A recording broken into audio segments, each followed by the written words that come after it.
subscribe to my channel. नमस्कार दोस्तों, स्वागत है आप सभी लोगों का। मैं हूं रवि मार्को और आप देख रहे हैं आपका अपना यूट्यूब चैनल रवि मार्को 109। तो दोस्तों, अगर आप बैंक से लोन लेना चाहते हैं या फिर लेने की सोच रहे हैं तो आप लोग बिल्कुल सही वीडियो पर आए हैं।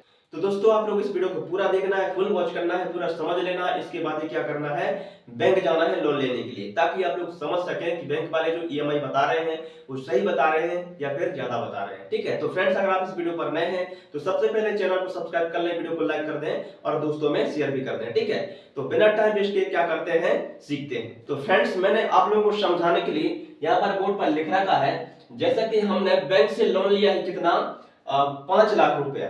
ठीक है, कितने समय के लिए, 5 साल के लिए। ठीक है ना, और हमारा जो रेट ऑफ इंटरेस्ट होगा वो कितना होगा, 9% होगा, जो कि वार्षिक दर पर होगा। ठीक है, तो इसका मंथली ईएमआई क्या होगा, यही हम निकालने वाले हैं। ठीक है, तो मंथली ईएमआई निकालने के लिए सबसे पहले हमें क्या करना पड़ेगा, इसको, ये जो 9% वार्षिक दर है, इसको हम मंथली क्या करना पड़ेगा, इसका दर निकालना पड़ेगा। ठीक है, तो मंथली दर निकालने के लिए क्या करना पड़ेगा हमें, ये जो 9% है इसको सबसे पहले यहां पर लिख लो इस तरह से। ठीक है, और क्या करना है, इसको 12 से क्या करना है, भाग कर देना है।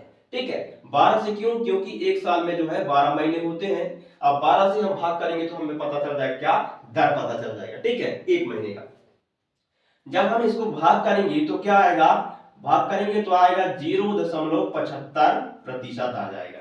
ठीक है, अब आप लोगों को पता है कि प्रतिशत जब हटता है तो क्या होता है, नीचे 100 लिखा जाता है, इस तरह से, है ना। अब इसका मतलब आप समझ रहे हैं, है ना। इसका मतलब ये है कि 0.75 में हम 100 का भाग देने वाले हैं। ठीक है, जब हम भाग देंगे तो क्या आएगा, भाग देंगे तो आएगा 0.0075 रुपए आएगा। ठीक है, अब ये जो आए है अपने पास 0.0075, ये क्या है, ब्याज है। ठीक है, कितने का, 1 रुपए का। ठीक है, एक महीने का 1 रुपए पर क्या है, ये ब्याज है। ठीक है, तो इसको हम यहां लिख सकते हैं, एक माह का 1 रुपए पर ब्याज बराबर कितना है, 0.0075 रुपए।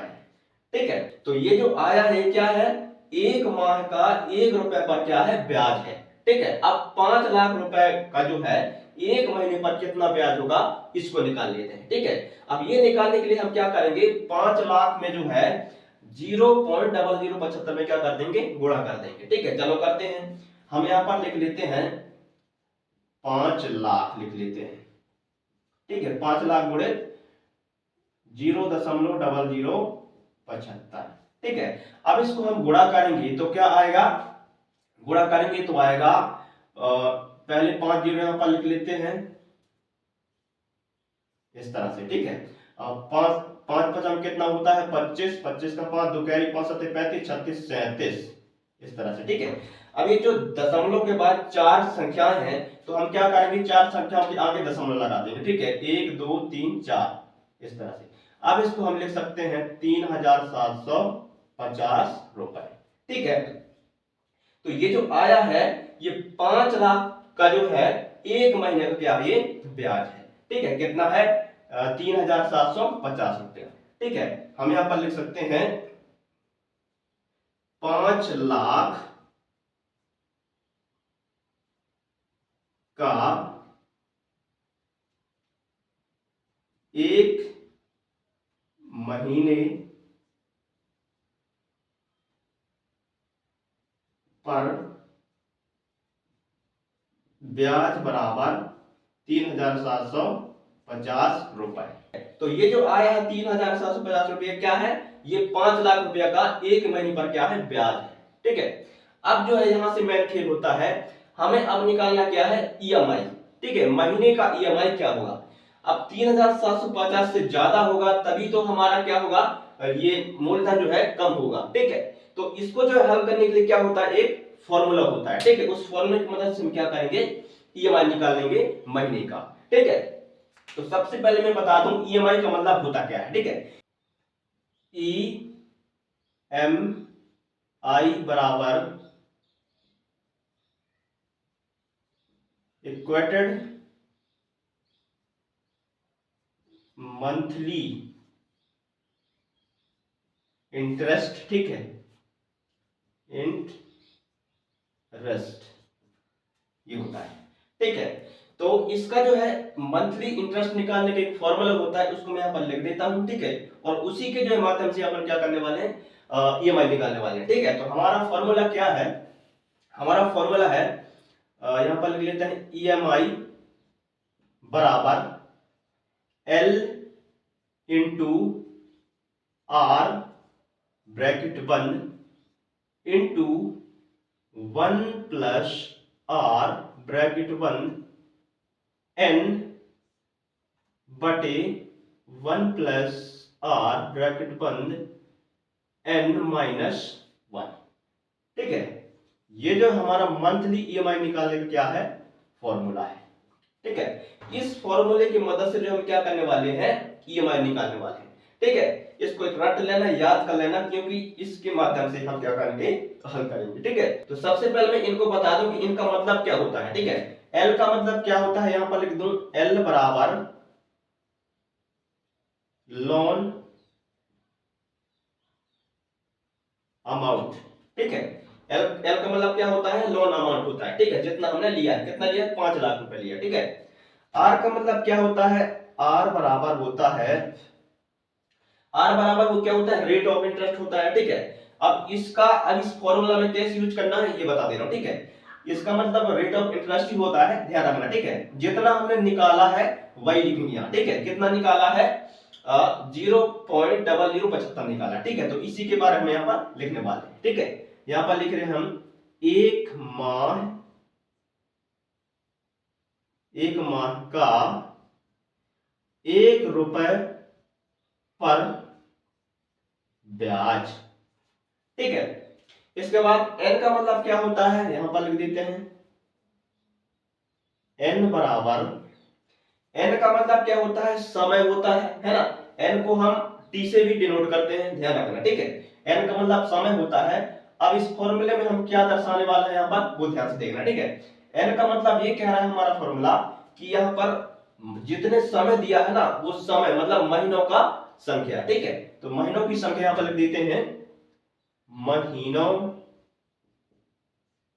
की संख्या, ठीक है। एन बराबर हम क्या दर्शाने वाले हैं, महीनों की संख्या, ठीक है, जो कि समय को दर्शाती है, ठीक है, ठीक है। आप क्या करते हैं, हमारा जो फॉर्मूला कहेगा वैसा ही क्या करते हैं, हल करते हैं, ठीक है। हमारा फॉर्मूला क्या कहता है कि सबसे पहले एल लिखो, है ना। अब एल का मतलब क्या होता है, आप लोगों को पता है कि लोन अमाउंट, है ना। तो हमारा लोन अमाउंट कितना है वो लिख लेते हैं। हमारा लोन अमाउंट कितना है, 5 लाख है। हम यहाँ पर लिख लेते हैं 5 लाख, इस तरह से, ठीक है। इसके बाद क्या कहता है कि घोड़े का चिन्ह लगाओ, हम यहाँ पर घोड़े का चिन्ह लगाते हैं, है ना। इसके बाद आर का मतलब क्या होता है, आप लोगों को पता है कि आर का मतलब 1 माह का 1 रुपए पर ब्याज, ठीक है। तब 1 माह का 1 रुपए पर ब्याज कितना आया है, ये देख सकते हैं 0.0075 रुपए। तो हम यहाँ पर इसको उठा के यहाँ पर रख देंगे 0.0075 रुपए, है ना। इसके बाद क्या करना है, ब्रैकेट बंद कर दो भैया, इस तरह से। फिर क्या है, इनटू का निशान है, घोड़े का चिन्ह लगा देते हैं। इसके बाद क्या है, 1 प्लस आर है ना। तो हम यहाँ पर लिखते हैं कोष्टक लगा के 1 प्लस आर का मतलब क्या होता है, जैसे कि मैंने बताया था, ठीक है। जो पैसा 1 माह का 1 रुपए पर क्या है, ब्याज, ठीक है। तो हम यहाँ पर लिख देते हैं 0.0075 ब्रैकेट बंद। अब यहाँ पर क्या है, एन, ठीक है। तो एन का मतलब क्या है, महीनों की संख्या, है ना। तो महीनों की संख्या क्या है, 5 साल दिया है, तो 5 साल में कितने महीने होंगे, 12 पंचे 60 महीने होंगे, है ना।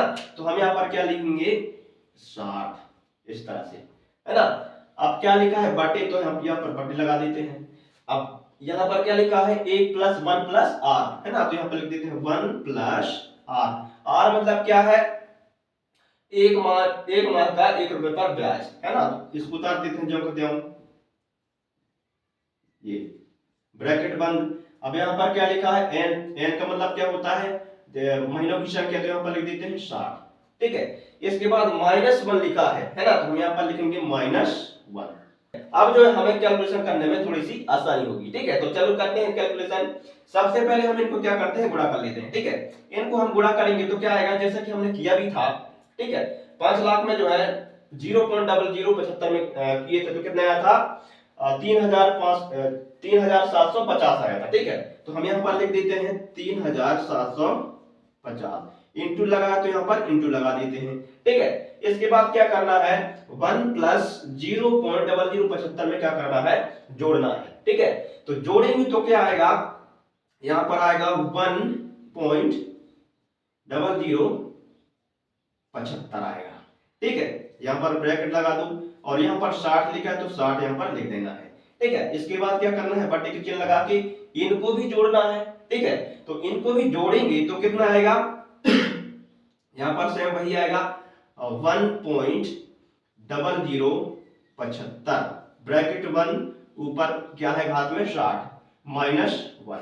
अब हमें क्या करना है, ये जो ब्रैकेट में लिखा है 1.0075 और घात में क्या है 60, इसका मतलब क्या होता है, इसका मतलब होता है कि ये जो संख्या दिया इसको 60 बार क्या करना है, गुणा करना है। ठीक है, तो ऐसा ही पॉसिबल अभी नहीं है क्योंकि बहुत ज्यादा टाइम लगेगा। ठीक है, पॉसिबल तो है बट बहुत ज्यादा टाइम लगेगा। ठीक है, तो आप लोग कैलकुलेटर से क्या कर लेना, गुणा कर लेना। ठीक है, इसको हम गुणा करेंगे तो कितना आएगा, यहाँ पर हम लिख लेते हैं इस तरह से। ठीक है, इसको हम गुणा करेंगे तो आएगा 1.565681। ठीक है, अब क्या करना है, इसको भी कर लेना है, बटे के साइन लगा लेते हैं। इसको भी क्या करना है, वैसे ही करना है जैसे ऊपर वाले को हमने किया है। ठीक है, तो इसका भी क्या करना है, 60 बार गुणा करना है। ठीक है, तो कितना आएगा, सेम वही संख्या आएगा 1.5681। ठीक है, और यहाँ पर जो -1 लिखा है इसको क्या करना है, यहाँ पर लिखना है। ठीक है, अब 1.565681 में जो एक माइनस करेंगे तो कितना आएगा, यहाँ पर हम इसको मिटा करके लिख दे रहे हैं। ठीक है, 0.565681। ठीक है, इतना जो है आएगा। ठीक है, तो इसको हम यहाँ पर थोड़ा सा सिस्टमेटिक लिख लेते हैं, इसको भी लिखना पड़ेगा यहाँ पर। ठीक है, यहाँ पर लिख लेते हैं 3750 गुणे ऊपर क्या है 1.565681 बटे में क्या रहेगा 0.565681।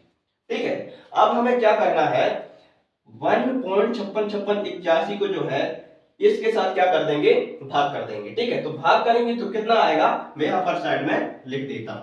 ठीक है, सबसे पहले इसको लिख लेते हैं 3750 गुणे 2.7678। तो इनका जो है क्या करने से, भाग करने से कितना आया है, 2.7678 आया है। ठीक है, अब क्या करना है, 3750 में जो है इसका क्या कर देना है, गुणा कर देना है। ठीक है, तो इनका गुणा करेंगे तो कितना आएगा, यहाँ पर हम लिख देते हैं। ठीक है, आप लोग कैलकुलेटर निकाल के गुणा कर लेना। ठीक है, कितने आ रहा है वो यहाँ पर लिख दे रहा हूं, 10,379.17 रुपए। ठीक है, तो फ्रेंड्स ये आ गया हमारा मंथली ईएमआई कितना, 10,379 रुपए 17 पैसा। ठीक है, तो ये जो है एक महीने का ईएमआई है, हमें चुकाना है कितने महीने का, 60 महीने का। ठीक है, 60 महीने का। ठीक है, 5 साल में कितने महीने होते हैं, 60 महीने, है ना।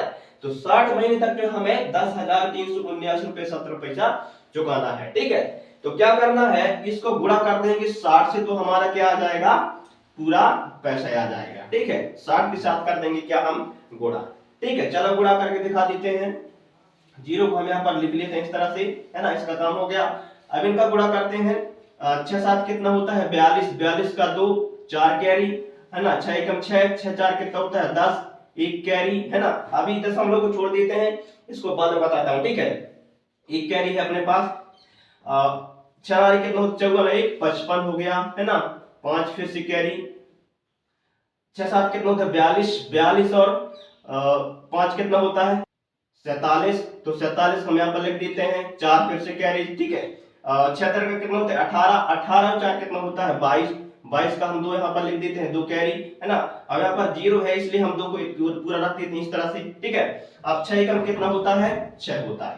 ठीक है, अब यहाँ पर ध्यान देना, ये जो दशमलव लिखा है, दशमलव के बाद जितनी संख्या होते हैं ना, उतनी संख्या के आगे क्या करना पड़ता है, यहाँ पर दशमलव लगाना पड़ता है। ठीक है, तो यहाँ पर दशमलव के बाद 2 संख्या है, तो 2 संख्याओं के आगे क्या करना है, दशमलव लगाना है इस तरह से। ठीक है, तो इसको हम ऐसे लिख सकते हैं 6,22,700 50.2। ठीक है, दशमलव के बाद अगर जीरो हो तो उसको नहीं लिखा जाता, कोई संख्या हो तो लिख देते हैं। ठीक है, इसलिए यहाँ पर 2 मैंने यहाँ पर लिख दिया है। तो फ्रेंड्स उम्मीद करता हूँ कि आप लोगों को बेहतर ढंग से समझ में आ गया होगा, है ना। समझ में नहीं आया होगा तो क्या करना, वीडियो को दोबारा देख लेना, है ना। 2 बार 3 बार 4 बार जितने बार मन करे उतना बार देख लेना। ठीक है, समझ में आ जाएगा। तो आज के लिए बस इतना ही, मिलते हैं ऐसे ही नए वीडियो के साथ, तब तक के लिए जय हिंद जय भारत।